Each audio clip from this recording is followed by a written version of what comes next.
I would lead. All right. With probably the greatest moment. All right. Are we good now? I don't know what the heck happened before. I think my microphone trolled me again. All right. We good. We good. What's going on, everybody? Ha! And he said, "You're in the Hall of Fame. I want you to remember." Oh, I'm lagging like crazy. You got here and who Come on. you here. He does this with all the players. Yesterday, he did this with one of the writers. Okay, let me turn off Tim Kirchin. I love you, Tim, but okay, let me turn myself off now. All right, what's going on, everybody? Crazy Dog back with another, attempt at a live stream. Of course, for some reason, my microphone was trolling me before. So, you already know what's about to go down, as my hair is really bugging me. I got to get myself a freaking haircut soon, man. It's really getting annoying. Let me see if I can back this up without freaking... Okay, there we go. All righty, let me see if I can hear myself real quick. Okay, yep. All right, we are good to go. But, yeah, second half of the season technically is underway. Guardians went into the All-Star break on a high note. 1-3 straight against the Tigers. Looking great. You know, the offense was alive and well, which was good to see. And they came out against the White Sox in a series that I figured we were probably going to split. If I'm being honest with you guys, I thought we were going to split because that's what we do. That's what Tito does. It's like he wants to split. He doesn't want to take, 3 or 4. And personally, I mean, just gotta make sure I'm still on, which I am. Good stuff. But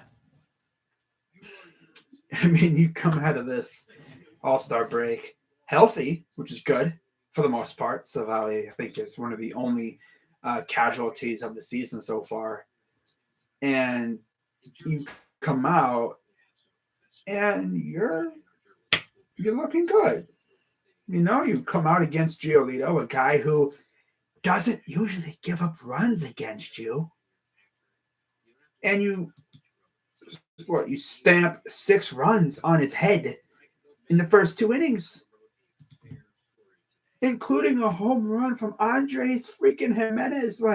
Now, of course, if you have the app, it's free.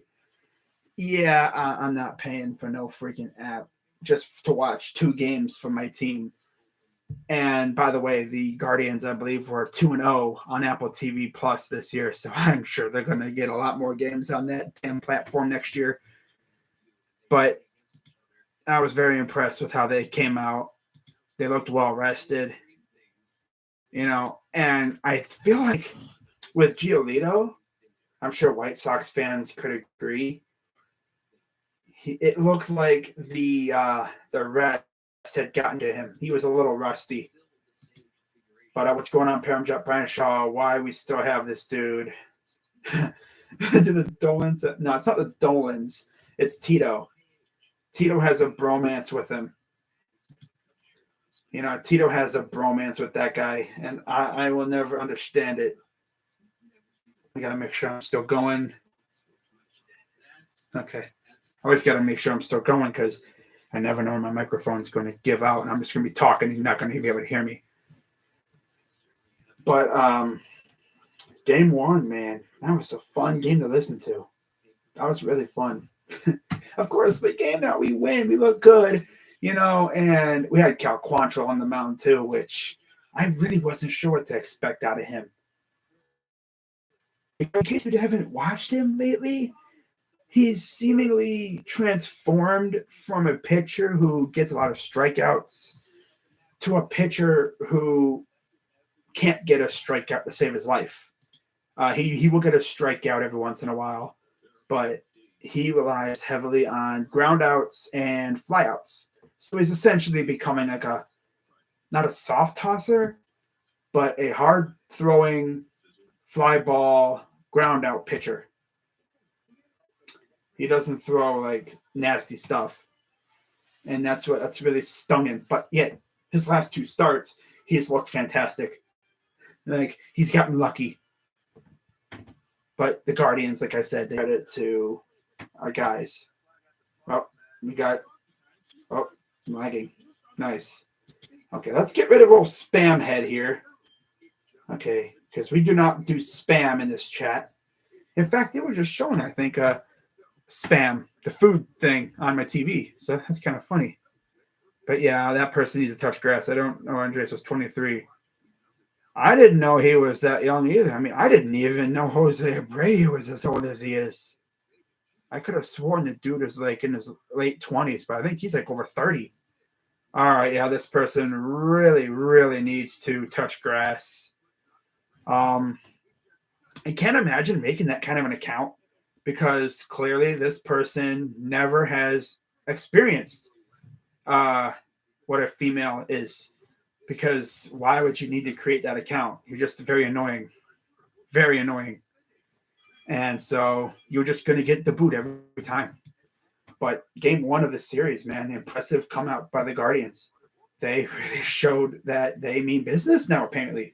8 runs in your first game off the All-Star break.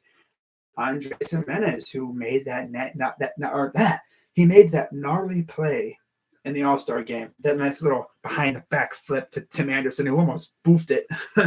I swear, if Tim Anderson would have botched that throw, I would have hated him forever.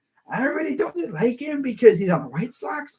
Oh, crazy dog. If he was on another team, would you like him? I mean, he's got a swag thing going, but yeah. Like, if he would have botched that throw, I would have been so pissed at him.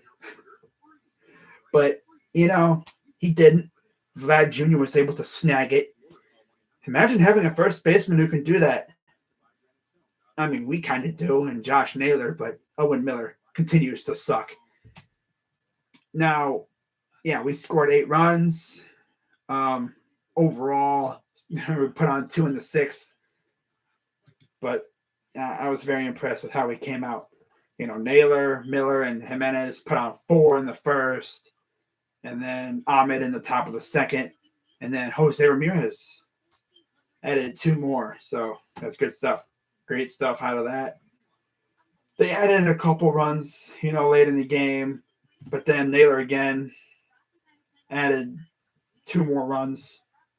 I mean, that was it. That was essentially the dagger. So we win the first game of the series. Final score 8-2. As for how Cal did, Cal, like I said, Mookie Betts is the best. Okay, buddy, I don't know about that, but I'm not going to talk about that kind of stuff here. That's kind of a sticky second American. I believe my dude is actually like Central American, to be more precise. I think. Not even sure. But he might be African American. I don't know. Not going to get into that. But Quantrill, 5 innings, 6 hits, 2 runs, 1 walk, 4 Ks. Good stuff out of Cal. Giolito, like I said, we tagged him early and often. 3 innings, 9 hits, 6 runs, all earned 2 Ks and 1 homer. What's up, Eric? 2 strikeouts in 3 innings for Giolito. The key with Giolito is you got to get to him early. Because if you get to him early, you rough him up. You might get into his head. He can't get into a rhythm. And you knock him out early because it's pitch count. Or maybe you just score so many runs off of him that the manager pulls him.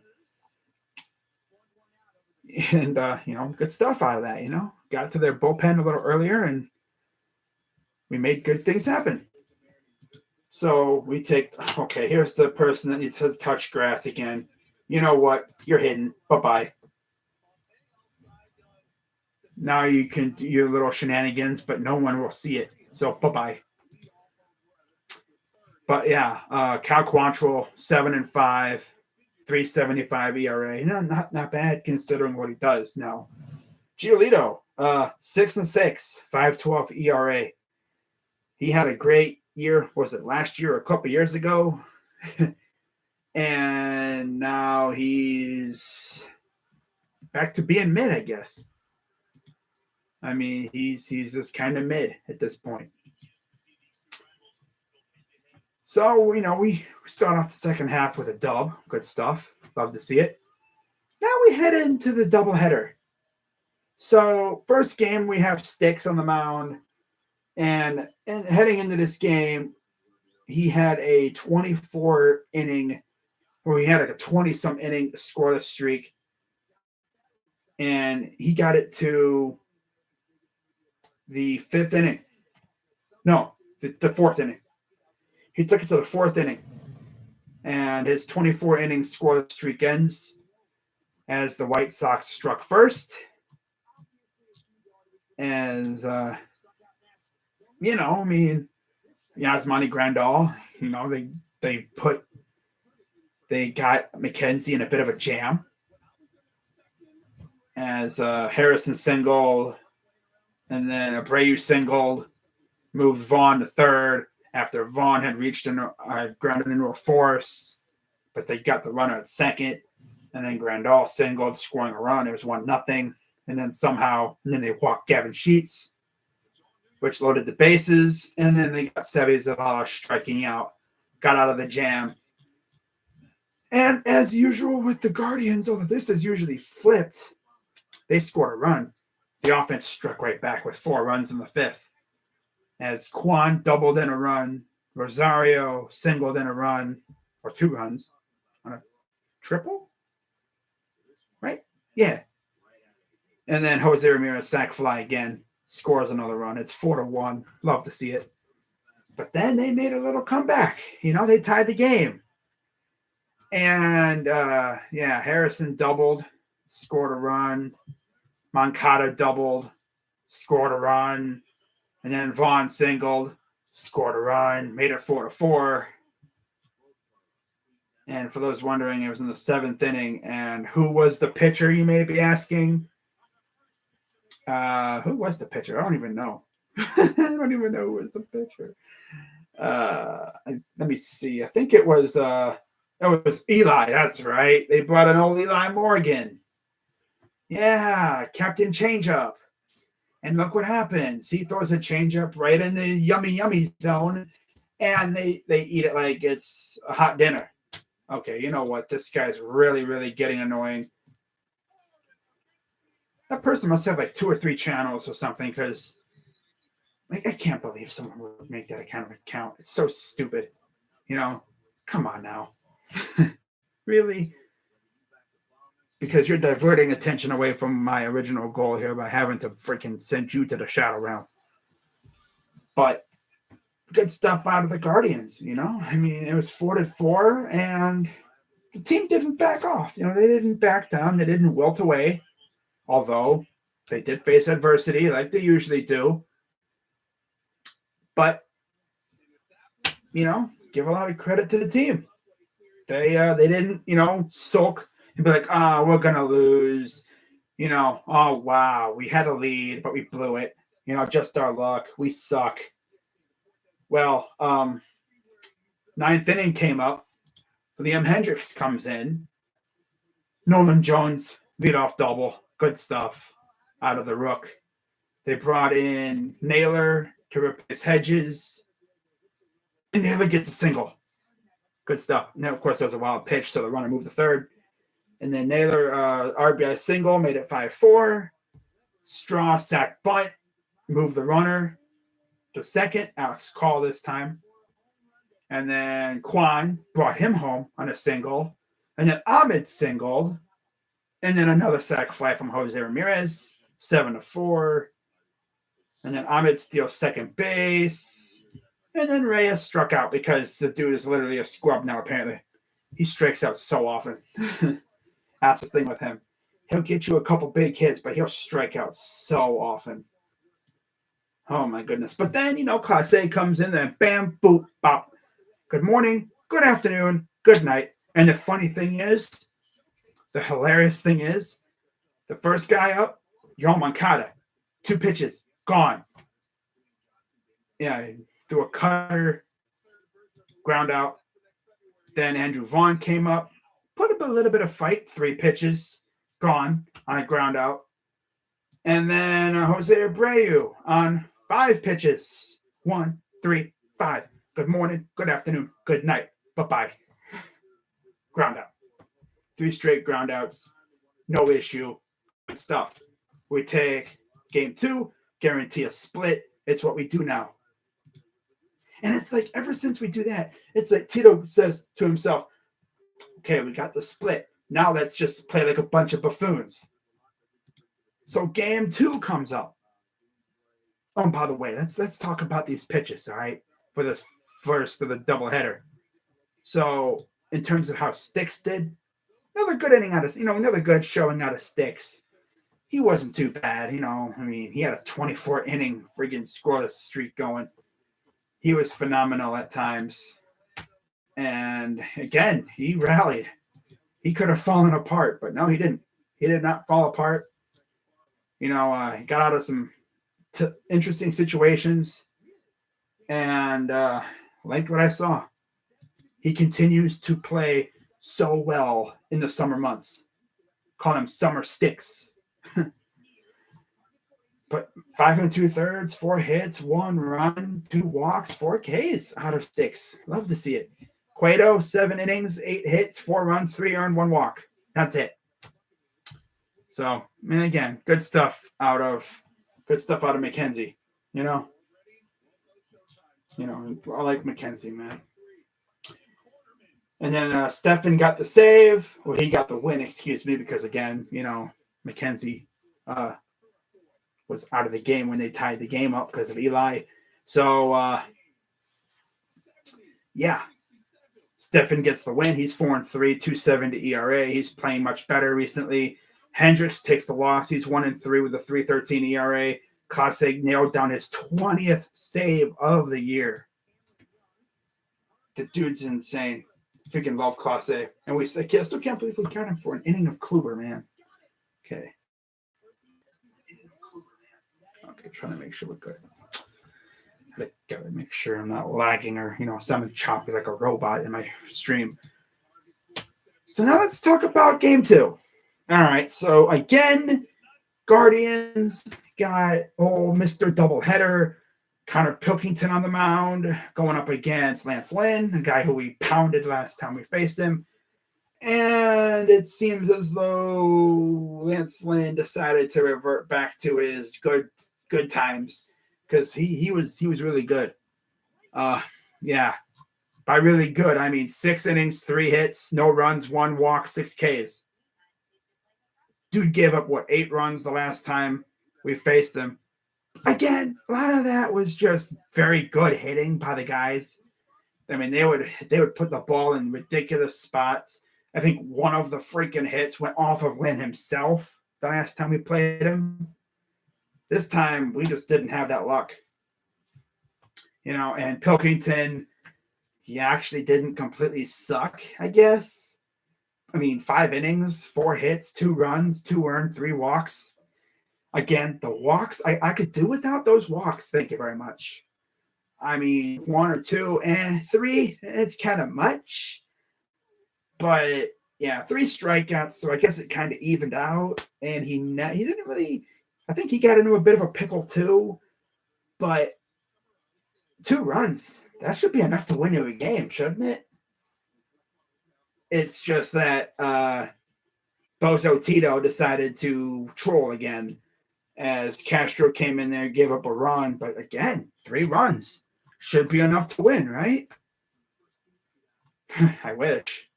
We actually were winning this game. Yeah, we were winning this game at one point. As we were down 3-0 after 6. 7th inning comes up, and guess what happens? Guardians wake up, fresh off of giving up an Eloy Jimenez home run. Clement singled, scored a run. Straw tripled, scoring a run. Kwan singled, scoring a run. Ahmed tripled, scoring a run. So we had single. Like, how dare you freaking waste that, man? Oh. And the ironic thing is, who's the guy that freaking blew the lead? Ernie. What do you mean? He botched a routine grounder to third base. If that was the $124 million man at third base, that inning ends and we have no issues. We probably win the game or we get walked off in the bottom of the ninth or whatever. But with the way Emmanuel was, I don't think they would have went with Emmanuel. Would they? He didn't really have that many pitches in the first game. I would have pitched him, but I would have had someone else ready just in case if his pitch count got too high. But 4-3, and you're thinking, okay, we got this. And I was in the freaking seventh inning too. That was in the top of the seventh, so we had to go through the eighth and the ninth to have a chance.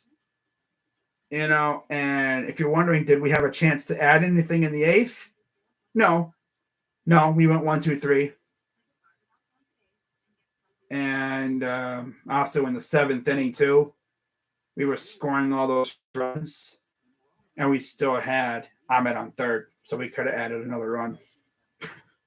We could have added at least another run or two, especially when you have Mr. Flyout or Jose Ramirez, who had been getting fat on freaking flyouts and sac flies in this series. He's been. I hope that freaking home run derby didn't cook his swing. I don't know why he did that. He should have just stayed out of the derby and let himself heal up for the All-Star game or whatever. Get his few at-bats in the All-Star game, which he played well in, by the way.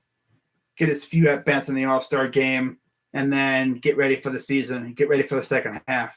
But he wanted to do the derby. He didn't even do the derby from the left side. He did it from the right side. I don't know why he did that. But, yeah, he was flying out like crazy in this series. Got a couple RBIs, but we could have really used a base hit in this series. I'll tell you, in that game, it would have been 5-3, and we would have been feeling so much better. But again, I've always said, 1-run lead is like walking on landmines against a lineup like the White Sox. So we take the lead. Bottom of the seventh, Brian Shaw comes in. Okay, that's fine. Bottom of the seventh, he comes in. Bang, boop, bop. Good. Ground out, and then 2 lineouts. Okay, we're good.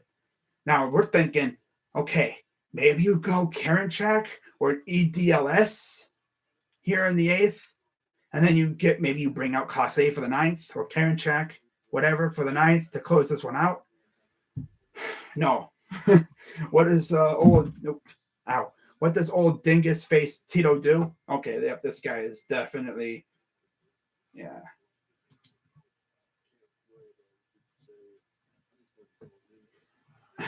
I'm gonna freaking block those channels, bro. Freaking loser. But what does dingus face Tito do? He brings them out for another inning. And what really got me was bottom of the 8th. Okay, so he struck out Moncada. Right, cool. Gave up a double to Vaughn. A walk to Abreu. He got Angle to fly out. At this point, if I was Tito, I would have walked out to the mound. I would have shown the bullpen to my right hand, saying, get the righty in here. Get Sandlin in the game. Sandlin against Grandal. That should be matchup advantage Sandlin. But what does this bozo do? He keeps Bozo Shaw in the game. And now the bases are loaded because the bozo walks Grandal. And then A.J. Pollock, RBI single or 2-run single that was deflected by our lovely third baseman Ernie Clement. Oh, where was Jose at? He was DHing. Yeah. Shaw sucks. Tito doesn't understand the cost.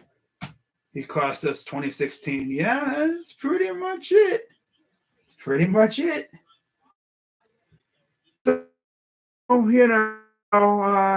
They team everything, and I'm thinking, okay, yeah, we're probably losing. But Ernie Clement, Of course, right? Of course. Yeah, I mean, he costs us the game. He gets first dibs in the top of the ninth. He actually gets a walk. Good job, Ernie. You did something good, buddy. And then for some reason, Austin Hedges gets an at bat. Interesting. And I don't know who they would have had to pinch hit for him. I don't think they would have had anybody to pinch hit for him. Anybody worthy anyway. So they just said, okay, Hedges, let's go out there and bunt. He gives himself up, moves the runner to second. Okay. And then Straw grounds out, moves into third. And then, because of course, Kwan comes up, gets very good contact on it. I thought it was going to just go over Harrison's glove. But as usual, against us, everybody has bunny hops. And Harrison manages to essentially levitate into the air and rob us of a hit. So we lose. Tang one on third. I bet you if that was in Cleveland for some reason, because White Sox fans are so sure that we got devil magic on our side or some voodoo magic. If that was in Cleveland, I bet you the ball goes off the glove of Harrison somehow or some wacky way. And we probably win that game anyway. But, I've just noticed something with Tito this year. He's trying to get away with some tomfoolery. He did it in Colorado. He got away with it. He got away with it against the Dodgers. He tried to get away with it against the Twins that one game. Didn't work. He's going to keep doing this tomfoolery. I swear to God, man. I've never seen Tito this unserious before. I've never seen him this unserious. And then we get to today's game. So we have the Biebs on the mound against Dylan Cease. And what does this dude do? I knew from the moment this lineup was released, I was like, this is going to be bad. But, let's talk about that stat line for the pitchers real quick. But, yeah, I mean, Pilkington, 5 innings, 4 hits, 2 runs, like I've already mentioned. I think I went through their pitching lines. Lynn, 6 innings, 3 hits, 1 walk, 6 Ks. Yeah, whatever. Don't really care. Kelly took the win. He's 1-2 and a 6.75 ERA. Shaw took the loss, much deserved. 4-2, 5.29 ERA. Foster nailed down his first save. He probably should take old James, Josh Harrison to like a steak dinner or something, because without him, we tie the game, probably win on some shenanigans. But yeah, Foster nailed down his first save. And Guardians fans were pissed. And rightfully so. Rightfully so. So now let's take a look at the abomination. That was today's game, which I streamed. And keep in mind, we're what? 3 days into the second half of the season? 3 days. What does this dude Tito do? He doesn't even have Jose in the lineup. The day before in the second game of the doubleheader, you have him DHing. Okay, fine, cool, DHing. That's fine. Today, he didn't even have him in the damn lineup. Not to mention to put the big old crappy, I'm going to say the bad word, I'm not trying to swear, to put the crappy cherry on top of the crap sundae. He had 3 of arguably our worst hitters batting back to back to back. Miller, Clement, and Hedges. Although, to Miller's credit, he has been looking better. He's not doing too bad. He's batting almost 250, which is actually not horrible. But still, he hasn't done a damn thing really since April. Still, Clement is Mr. Twitter fingers. Apparently, he does anything successfully. He goes on Twitter and starts tweet.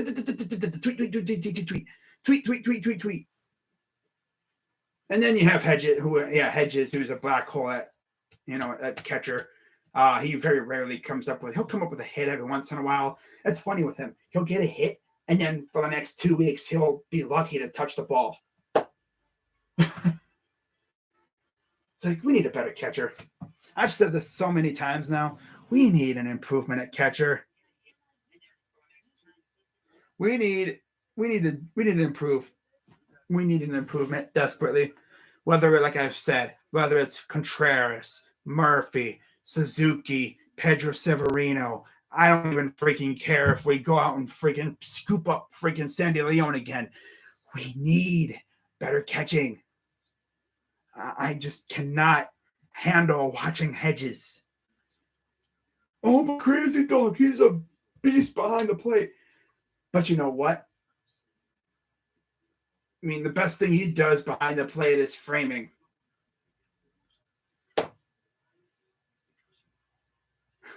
Nothing really aggravates me more than when we have runners on, let's say, second and third with 2 outs, which is usually when this offense really goes off.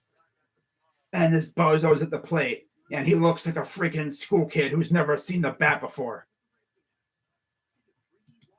He looks like he's never touched a bat. He kind of does what we all do in MLB The Show. We just go up there and try to guess where that thing's going. We'll just swing it no matter what. Difference is, that's a video game. This dude's getting paid the hundreds of thousands of pounds, possibly millions of dollars to swing at garbage and play like trash. Be a mediocre framer.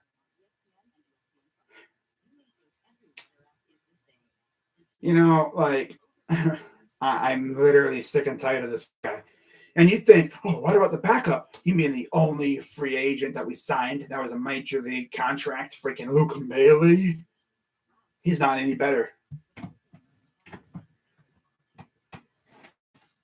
It's ridiculous, man. You're bad at catcher when Wilson is a menace, behind the dish, and he's great with the bat. We haven't had an offensive catcher since Yan Gomes left.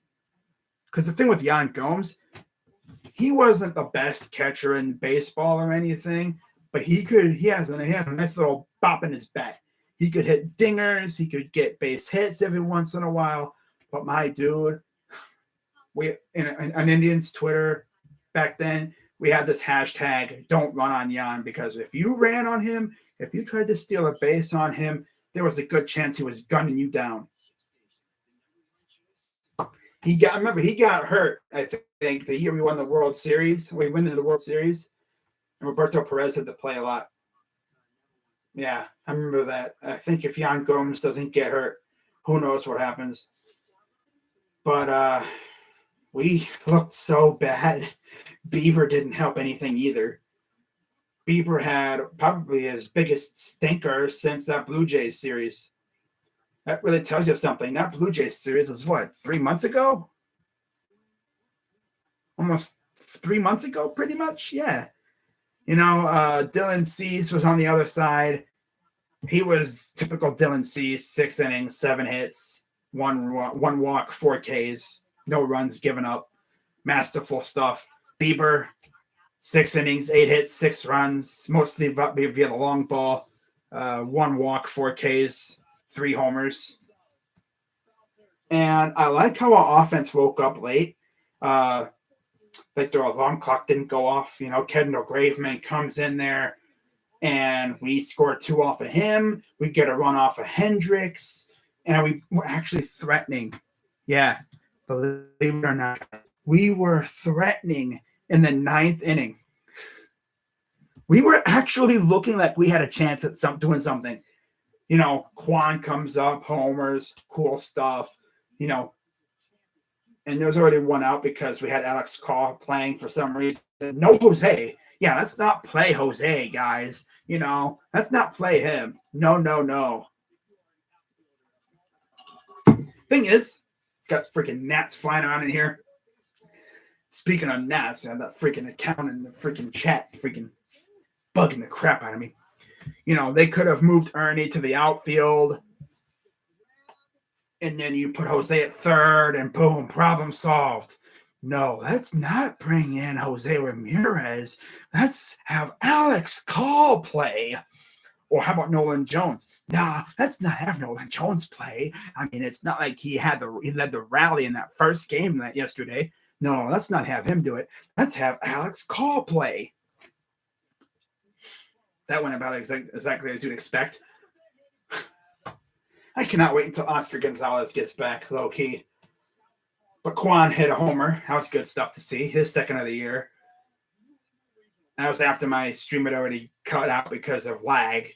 Ahmed Rosario single, and then Naylor struck out because he's trying to be the hero again. Naylor must have thought there were the bases loaded because he was swinging like he was trying to tie the game or something. It's like, nobody. There was only one runner on. We would have still been down one, and we would have had to Framil Reyes up, who, by the way, hit a homer right after my stream ended. He had hit a homer like an inning or two after my stream ended. Kind of funny. But he grounded out, and now it's the game. So Cease got the win. He's 10-4 with a 2.03 ERA. Bieber took a hard luck loss again. He is 4-6, 3.55 ERA. And yeah, we split, but we really should have at least taken 3 or 4. You know, this was unserious from the beginning of this game. I'm done talking about it. But guess what, guys? Now we head on the road to Boston to face a team that has been outscored. Keep an eye on him for this one, right? Let's count together. Okay. Toronto, 28. Boston, 5. July 23rd. Where are they at? They got to find their freaking score. I love when this freaking thing doesn't. Dude, where are they at? Oh, 4-1 Toronto. So what's that? 32-6? Yep, 32-6. After 2 games. 32-6. 40-10. Bruh. 40-10. No. Yeah, 40-10. Yeah. 32 plus 8. 40. 6 plus 4 is 10. My God. And then if you thought that was enough. Yeah, I think they only had a 3-game series. That makes sense. But dude, like, how? Oh wait, I think did they play on the previous day? No, they only had a 3-game series. That's right. We had a doubleheader. Dude. But yeah, we get to play Boston next. Yay! So I'm sure Boston's going to be like, thank God, there's another team, in the town that's not the Blue Jays. But no, it'll be Zach plays Zach on the mound. You already know I'm not streaming this game. Fun fact though. Zach Plezak's making the return to Boston, where he got his first start. I'll never forget that night. I think it was because, what was it? I don't even remember who was hurt, I think.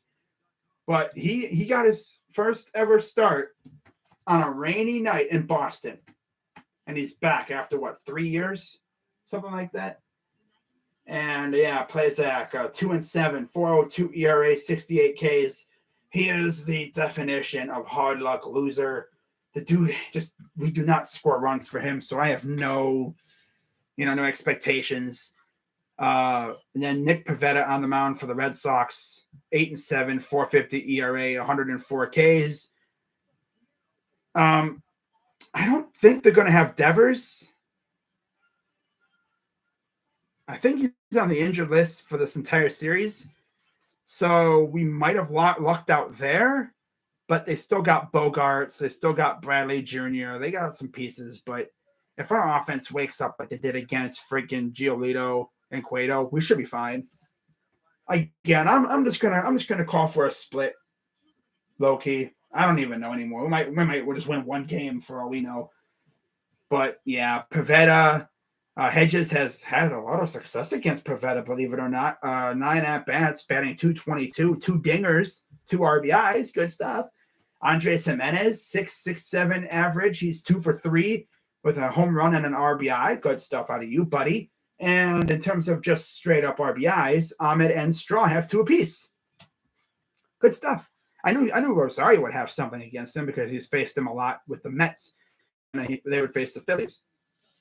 Now against Plezak, JD Martinez has a homer, 2 RBIs. Yomer Sanchez has a homer and 2 RBIs. That's a name I haven't heard in a minute. And then Plawecki and Ref Snyder each have a RBI, but they've barely faced Plezak. I don't think they've really played him since that one game, that rainy night in Boston. But, yeah, I would love to see us go out and take care of business. Because in game 2 of the series, we're going to have another guy coming up from the farm. They haven't announced who's pitching. We might have a bullpen game versus a freaking rookie or something. Or it's probably going to be Kirk McCarty again. Yeah, we're probably going to lose. Kirk McCarty. Are we really going to regurgitate this bum again? I'm telling you guys, I've mentioned this before. I'm pretty sure this team will just keep regurgitating the same mediocre trash pitching. They don't bother going to their farm system to, get a decent player out of the farm. No. Let's keep regurgitating the garbage that we already have. Now, at least at this point, it's not going to be Connor Pilkington, but it'll be another trash lefty and freaking Kirk McCarty. Like, at this point, I'd rather just see Eli Morgan go 4 innings and then see what happens because he has been a starter before. But I don't know if I want to do that. I don't think they're going to do that. They're going to go with some scrubby rookie or something. Yeah, I'm definitely not streaming this game regardless. Unless it's one of our top prospects, which the best top prospect we have, I think, is in AA right now. Well, we'll see what happens. Now, in terms of one of the games that I will stream, I believe the first game I will be streaming will be on Wednesday. Yeah, it should be on Wednesday, I believe, because I'm pretty sure Mackenzie will be playing. Oh, no, it'll be Cal. Oh, I don't know. Do I stream a Cal start? Nah, I'm not going to stream a Cal start. Nah, I might. Depends on who he's facing. If I deem it a winnable game, I might do it, but nah. Plawecki has hit a homer off of Quantrill, but he's the only one that's done anything with a home run and an RBI. Nobody else has really faced him that much besides Verdugo and JD Martinez. But even then, they've barely faced him. Haven't done much. And then to wrap it all up, as you can imagine, we got Tristan McKenzie on the mound. So I wouldn't mind a split, McKenzie 7-6, 3.11 ERA, 100 strikeouts, great stuff out of him. They've never faced Tristan? Oh no, one person has. Rob Ref Snyder, and he hit a homer off him. 1 for 4, and he hit a homer. That's funny. That's so tough, though. I think it was with the Twins, I'm pretty sure. Yeah. Just his luck. The one guy that's faced him before has a homer off him. That's just typical Tristan. But yeah, I still can't believe the dude rested Jose Ramirez. But yeah, Cal 7-5, 3.75 ERA, 67 Ks. That's crazy how he's 7-5. But you know what? He's been helped out big time by the offense, which has woken up for him, which is good stuff. But yeah, hopefully we can at least split. But knowing our luck, we're probably going to take 1 of 3 because we just absolutely cannot win in Boston lately. But Boston coming off that trash series, against Toronto. We'll see how we do, and we'll see how they do. But it should be fun. And then, of course, after this, in terms of what we got coming up, we have Tampa Bay on the road. So I believe that will be Bieber, Plezak, and probably Pilkington, if I had to guess, or probably like McCarty or something. It would have been Savale, but he's hurt. Of course, he's hurt. Poor guy. It's like illegal for him to be healthy nowadays. But as you see in the title of the stream, I'm going to take a look at the playoff race outlook real quick. Not going to spend a lot of time on it. I'm just going to give my thoughts, and then that'll be it. Then we're going to hop on out of here. Now, if you are the Yankees or the Astros, I'm just going to say this right now. You guys probably already, I bet you those teams already have low-key ordered their division champion gear, and they're just being like, yeah, when we get it, we're just going to put it in the back room there because nobody going to catch us. Nobody's going to challenge us for the division. But I don't know if you want to do that just yet. I'm sure they were thinking about it, though. It would take a monolithic collapse of epic proportions for either the Yankees or the Astros to choke away their leads. They each have 12.5 and 13 game leads in their divisions. Like nobody's even close to the Astros at this point. The Astros are just failing themselves big time right now. And it really helps when you got a dude with a practically robotic elbow and freaking Verlander out here throwing like he's freaking 20 again. He must have found a fountain of youth during one of his rehab assignments because that dude is just insane. He's freaking illegal at this point. The dude is like he's back in Detroit. Tigers fans are like, well, guys, look at that. He's found his fountain of youth. Congratulations, and imagine if these guys would have had him last year in the World Series, they might have beaten the Braves. I think they would have beaten the Braves if they had him in the World Series last year. If he didn't have Tommy J, hooey, man. They would have won the World Series last year. They really would have. That pitching staff is ungodly. Oh, my God. Oh, man. Classic Houston, though. Classic Houston. But you got to love it, They lose Correa, and they're still out here cooking. And speaking of Correa, the Twins are now 3 games up on us. We're just not going away, and neither are the White Sox. The AL Central has essentially turned into a 3-team race because you have Detroit and Kansas City. They're meandering amongst themselves for the bottom of the division. This division quickly turned into a best of a 3-team race, which, we're a week away from the deadline practically. We're 3 games out of this division, 2 out of the wild card. If you're the Dolans and Antoinetti and them, you got to be thinking about adding. We're not going to wave the white flag. Freaking 3 games out of the division, 2 out of the wild card. Especially with that log jam in the minors. You don't do that. No, you add a little bit. Maybe you go out and get a cheap starter, with control. I would not hate that. I don't know who they would get. Patrick Corbin. No. No. Sorry. No. Not for that contract. Hell no. No. I'm talking like Zach Davies, maybe? I don't know. I guess, I'm going to do a video on Tuesday.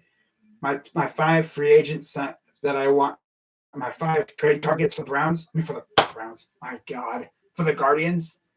And when I do that, I'll probably, talk about it a little bit. But, yeah, I think when it comes down to what positions, catcher, reliever, maybe a starter, maybe like an outfielder / utility bat, and maybe like a first baseman for depth.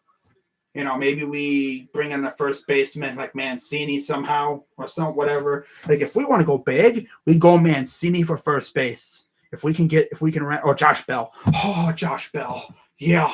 Ooh, baby. I would love Josh Bell. You'd have so much power all of a sudden at first base. This way you can tell Owen, it's like, okay, Owen, you can be the, utility guy. You can play a little second, maybe some third if you really need to, but you can also platoon at first. And then Fran Meal, I wouldn't be shocked if we dealt him away. You deal him away, you make Josh Bell the pseudo DH kind of guy, DH/first base to go with Naylor and Miller. You can kind of shuffle them around or whatever, You can have Miller play second at times.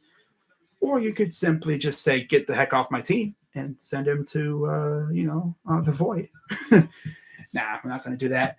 But what's up, Chuck? Josh Bell would be a good one. Do I think we did trade Rosario? Blew us for 2 Tuesday and Wednesday in Milwaukee. Ooh, okay. I don't think we trade him, but knowing the way we do things, I feel like they would not turn down a trade if they had something else in mind.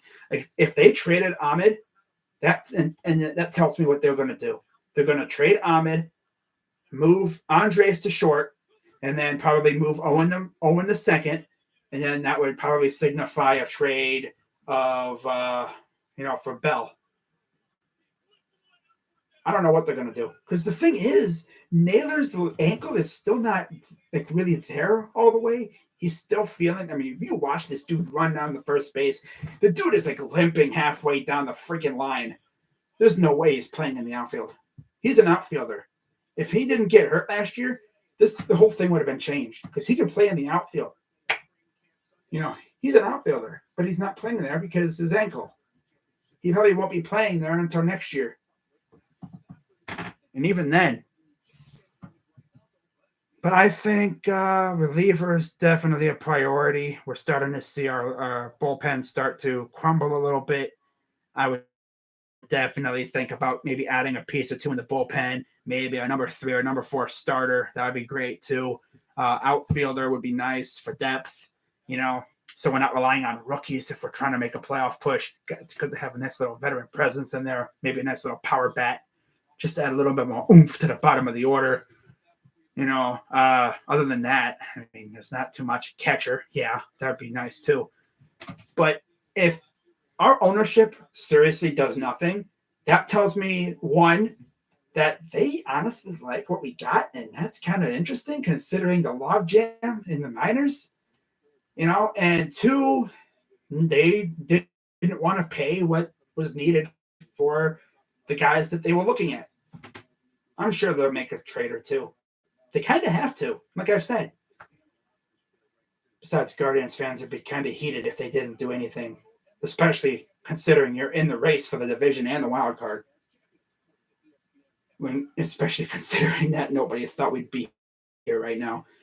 I bet you, if you went to look at all of the prediction videos and articles posted before the season, I guarantee you 95% of them had us finishing 4th or 5th, mostly. Because a lot of them saw the Detroit Tigers improving. A lot of them saw maybe Kansas City improving. Chicago, a lot of people saw them winning the division with Minnesota in second. Nobody had us being where we are. And to think, how good would we be if our lovely manager wouldn't lose his damn mind half the time? Like, the dude acts like he doesn't know what he's doing. Like, do you know where you are, bro? It's like, damn. Sometimes he just looks like he doesn't know where he is. He's like, nom, nom. He's like over there chewing on his seeds, just like staring into space, like, nom, nom, nom, nom. It's like, bro, you good? I don't know about him sometimes, man. He's a good guy, good locker room guy. The clubhouse loves him. But he just needs to chill out with these weird decisions. I get it, I try to give guys rest days and days off, but I mean, Jose is looking good, We got to do something now. I'm sure we'll do something. And this is usually the time when stuff usually starts happening. We've seen 2 trades now since the All-Star game ended, both by the Mets, both involved the Pirates. And they were both very low-level deals. Michael Perez was DFA'd, so that's not really much of a big thing. Daniel Vogelbach, acquired by the Mets. He actually played tonight for the Mets. We'll see what the next move is. We're all on Soto watch right now, apparently. I don't know. I haven't heard anything about the Guardians. You know, and for those wondering, are the Guardians going to go after Juan Soto? If we did that, we wouldn't have a farm system anymore. We would go from having too much in the farm to not having a farm at all. It would essentially be like you have this ginormous farm. Let's say, visualize ginormous farm. All right, you just completely cultivate the whole thing. One bite. Everything. You give up probably like half your land for a new Maserati.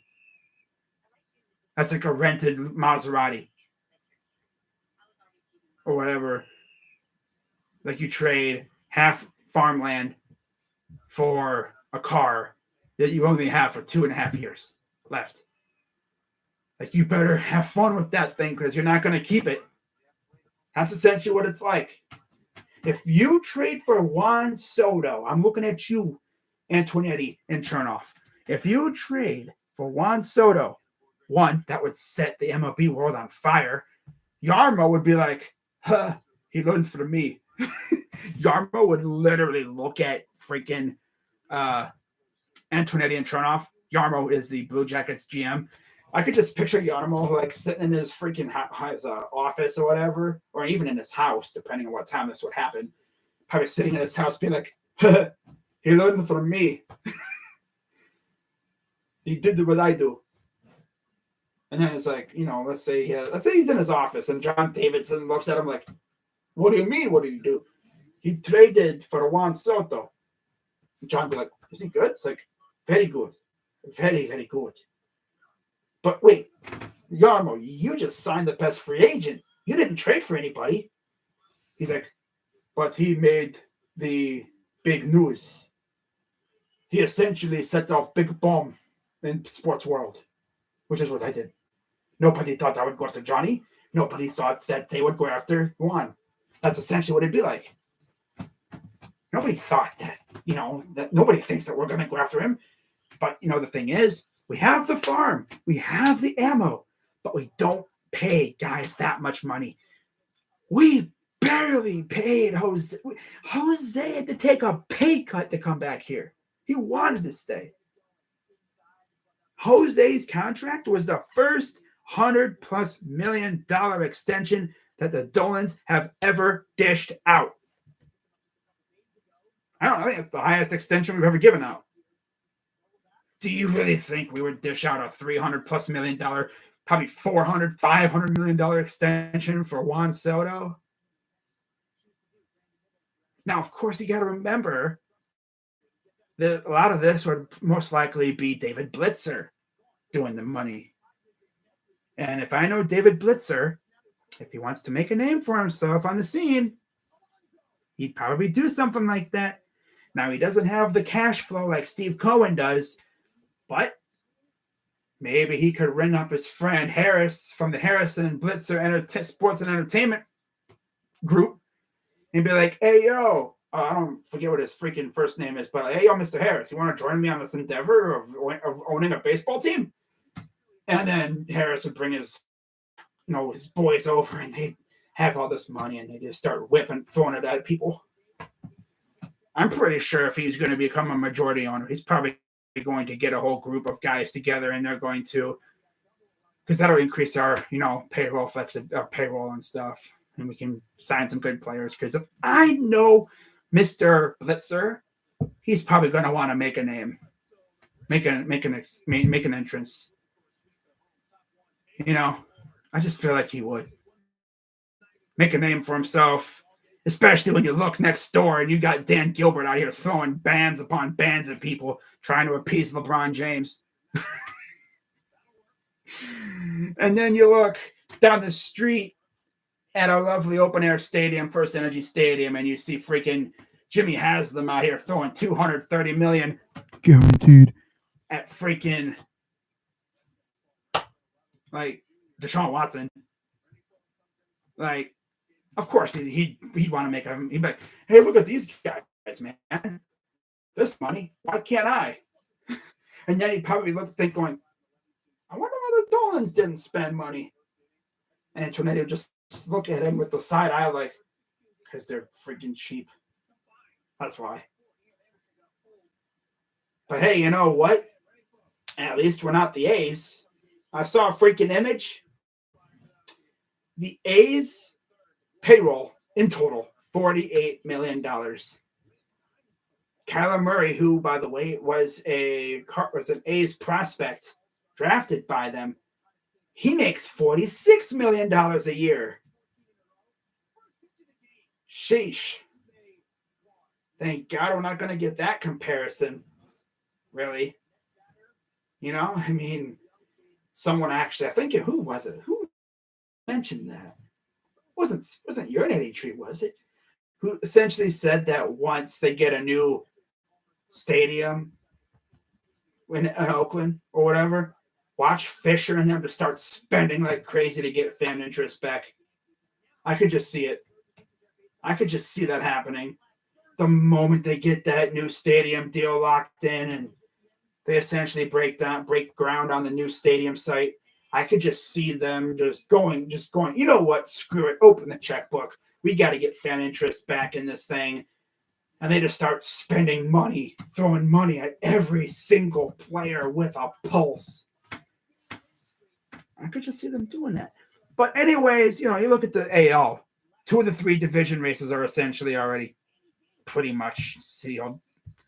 You know, Toronto, Tampa, Boston, Seattle, even Texas, they have to focus on the wild card.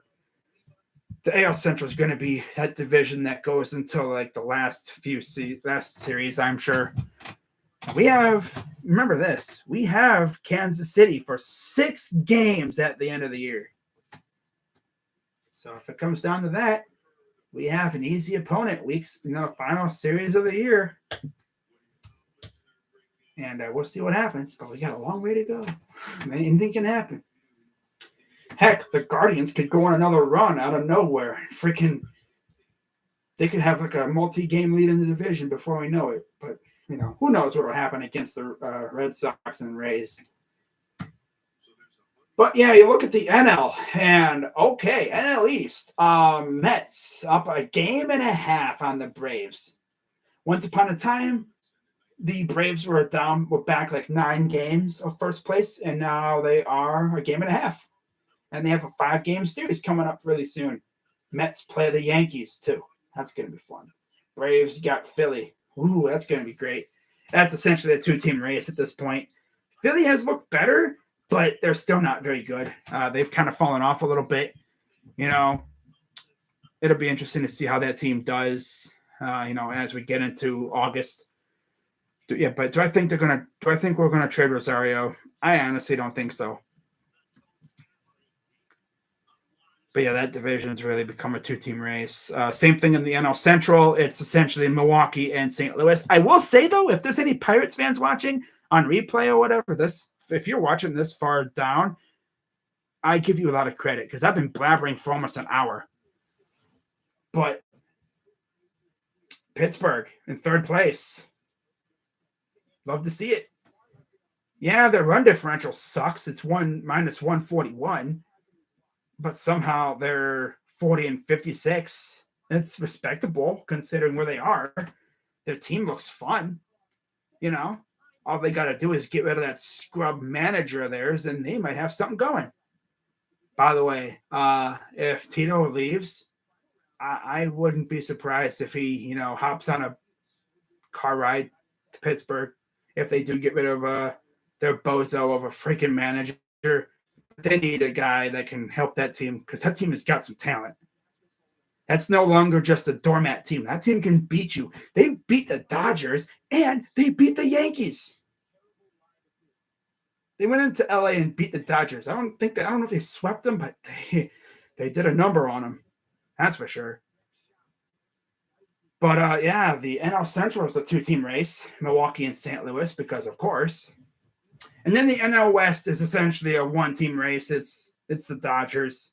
It's their division to lose.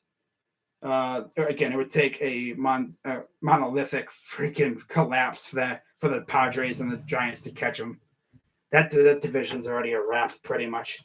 So if you really look at it, that means what? 3 of the 6 divisions are all essentially a wrap, and the other 3 are either 2 or 3 team races. So yeah, this should be a very fun, end of July into August and September, as the teams that have their divisions sealed up, pretty much, they'll be arming themselves up for the playoff run that's coming. And the teams that are in the 2 or 3 team races in the other 3 divisions, they're going to be doing a little arms race trying to help beat each other. It's going to be interesting to see what happens. I'm sure the Guardians will be active. I mean, I kind of hope they are, because if they aren't, then we're kind of in trouble. We're kind of in trouble, especially if the White Sox and the Twins make moves and we don't. That'll really get on my nerves. Because we know Rick Hahn and them, they're going to be making some moves, and they're going to be getting healthier too.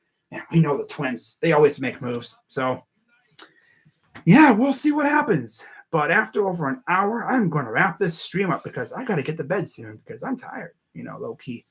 So I will see you all probably, Wednesday, Thursday, probably for the McKenzie game. I think that'll be Thursday. Yeah. Or Friday. No. Today's Monday. So it'd be Monday, Tuesday. Yeah. Thursday. I'll probably do the Thursday game. Might do Wednesday. Not really sure. But yeah, I'll be live on Thursday for that.